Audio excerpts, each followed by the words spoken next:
आणि एवढी काळजी घेऊन समजा कोणाला साप चावला तर, जर कोणाला साप चावला तर मी सांगतो ते प्रथमोपचार नीट लक्षात ठेवा. तुम्हाला वाचवतो ते प्रथमोपचार. प्रथमोपचार काय करायचे? ज्या ठिकाणी साप चावला असेल त्याच्या 3 इंच खाली आणि 3 इंच वर दोन्हीकडे बांधून टाका. बांधण्यासाठी दोरी, रिबन, रुमाल, मफलरचा वापर करा. बांधून असताना त्याकडे बारीक काडी ठेवा किंवा पेन ठेवा आणि मग बांधा. बांधून झालं की ती काडी किंवा पेन काढून घ्या. पण तुम्ही जर घट्ट बांधलं तर पुढचा रक्त पुरवठा होणार नाही आणि तो भाग कायमचा निकामी होईल. तिसरी पट्टी हृदयाच्या बाजूने वरच्या बाजूला द्या.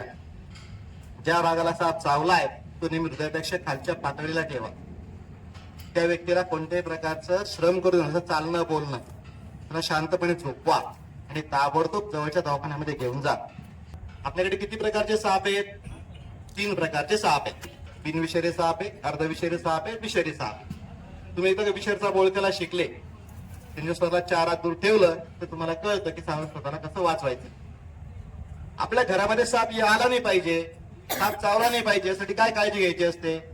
आपलं घर आणि घराचा परिसर स्वच्छ ठेवायचा. केर, कचरा, पाला पाचोळा साठू द्यायचा नाही. तुम्ही कोंबड्या पाळल्या असेल, कबूतर पाळल्याची घराबाहेर कुऱ्हाडी करा. जनासाठी चारा आणला असेल तो घरावर बाहेर ठेवा. जळणासाठी लाकडं वगैरे वापरत असाल ते बाहेर उंच रचून ठेवा. शेतात जात असाल पायात बूट घाला.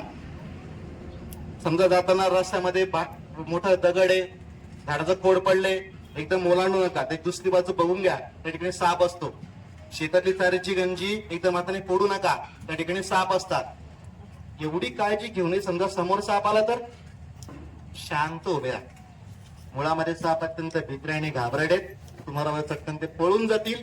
अपवाद फक्त नागाचा आहे. नाग प्रतिकाराचा तक्ता फणाकडून उभा राहतो. अशा तुमच्यात पिशवी असेल, पर्स असेल, रुमाल असेल, दप्तर असेल, जे काय असेल ते नागापासून 2 फुटावर बाजूला टाका. नाग त्याच्यावर हल्ला कर किंवा पळून जाईल, तुम्हाला जायला रस्ता मोकळा होईल. त्याकडे डॉक्टर तपासून ठरवतात चालूचा विषारी का बिनविषारी. विषारी असेल तर नेमकं उपचार करून त्या माणसाला वाचवता येतं.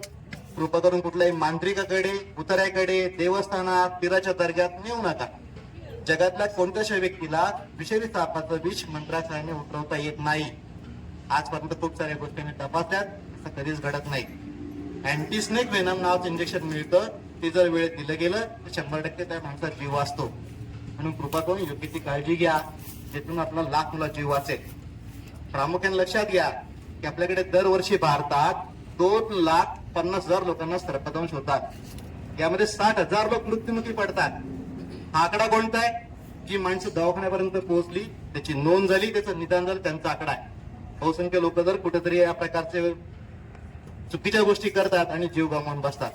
त्यातही यामध्ये जवळपास 60% संख्या ही शेतकरी वर्गाची. त्यातही महिलांचं प्रमाण जास्त आहे, मुलांचं प्रमाण जास्त आहे. म्हणून आपण जर स्वतः या ठिकाणी हे काम करू शकलो, मला असं वाटतं खूप मोठी गोष्ट ऐकून करता येते. घरामध्ये जर साप निघाला तर त्याला हात न लावता पण पकडता येतं बरं का. काय करायचं? साधारणपणे 3 फुटाचा तुमच्या आजूबाजूला जे पाईप पडलेले शेतात पाणी द्यायचे, तसा एक पाईप आणून ठेवा. त्या पाईपाला एका बाजूने बनबूच लावा. तुम्हाला सगळ्यांना माहिती बनबूच मिळतं, ते पक्क करून टाका, त्याला ते सोल्युशन लावा. दुसऱ्या बाजूचा बोच एक काढ घालता ठेवा. सापाला बिळात जायची सवय असते.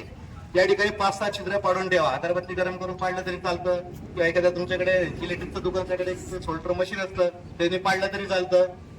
त्या पाईपाला प्लास्टिकचा वास असतो. असं जर वास असेल तर साप त्यात जाणार नाही. त्याला काय करायचं?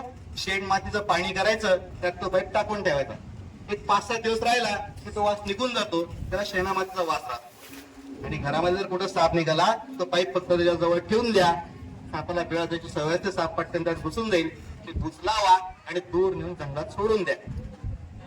साप आपल्यासाठी अत्यंत महत्वाचा घटक आहे. आज जर साप नसते तर तुम्हाला मला उंदरांनी खायला एक दाणा पण मिळू दिला नसता. सापाच्या विषापासूनच खूप सारे जीवरक्षक औषध तयार होतात की जे आपल्या आजारामध्ये उपयोगी ठरतात. इतक्या सहजतेने सापाला हात लावता पकडता येतं, ही गोष्ट लक्षात ठेवा. आता आपल्याकडे नुसतं सापच नाही,